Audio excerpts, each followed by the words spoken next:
ஜப்பானில் கடந்த ஜூன் மாதம் புயலால் பெரும் பாதிப்பு ஏற்பட்டுள்ள நிலையில் தற்போது அங்கு மற்றொரு இயற்கை பேரிடர் ஏற்பட்டுள்ளது. உலகில் அதிகளவு இயற்கை பேரிடர்களை சந்திக்கும் நாடு என்றால் அது ஜப்பான் தான். பசிபிக் பெருங்கடலின் பசிபிக் நெருப்பு வளைய பகுதியில் ஜப்பான் அமைந்திருப்பதால் அங்கு அதிகளவிலான நிலநடுக்கங்கள் பதிவாகின்றன. அதாவது ஜப்பானில் ஆண்டுதோறும் சராசரியாக 1500க்கும் மேற்பட்ட நிலநடுக்கங்கள் ஏற்படுவதாக மதிப்பிடப்பட்டுள்ளன. அதேபோல உலகில் உள்ள தீவிரமான எரிமலைகளில் 10 விழுக்காடு ஜப்பானில் தான் அமைந்துள்ளன. இது போதாது என ஒவ்வொரு ஆண்டும் ஆகஸ்ட் முதல் அக்டோபர் வரை பசிபிக் பெருங்கடலில் உருவாகும் பல சக்தி வாய்ந்த புயல்கள் ஜப்பானை நேரடியாக தாக்குகின்றன. அந்த வகையில் கடந்த ஜூன் மாதம் ஜங்மி என்ற புயல் ஜப்பானின் கடற்கரையோர நகரங்களை தாக்கியது. இதில் நாட்டின் பல்வேறு பகுதிகள் கடும் வெள்ளத்தால் பாதிப்படைந்தன.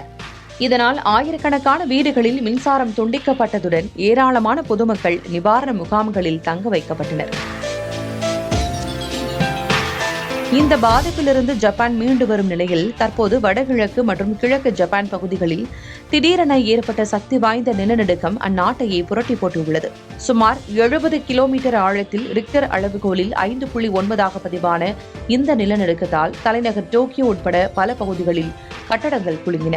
இதனால் வீடுகளில் இருந்த பொதுமக்கள் அலறி துடித்து தெருக்களுக்கு ஓடி வந்தனர். இந்த நிலநடுக்கம் காரணமாக உயிர் சேதம் ஏற்படவில்லை என்றாலும் 20க்கும் அதிகமானோர் காயமடைந்ததாக ஜப்பான் அரசு அறிவித்துள்ளது. மேலும் சாலைகள், ரயில் தண்டவாளங்கள் சேதமடைதல், மின் கட்டமைப்புகள் பாதிப்பு என பெரிய அளவில் பொருட்சேதமும் ஏற்பட்டிருப்பதாக ஜப்பான் அரசு கூறுகிறது. நிலநடுக்கம் ஏற்பட்ட பகுதிக்கு அருகில் உள்ள டோக்கோய் 2 அணுமின் நிலையத்தில் உடனடியாக பாதுகாப்பு சோதனைகள் மேற்கொள்ளப்பட்டன. ஆனால் அணு உலைகளில் எந்தவித பாதிப்பும் அல்லது கதிர்வீச்சு கசிவும் ஏற்படவில்லை என்றும் அனைத்து அமைப்புகளும் பாதுகாப்பாக இயங்குவதாகவும் தெரியவந்தது.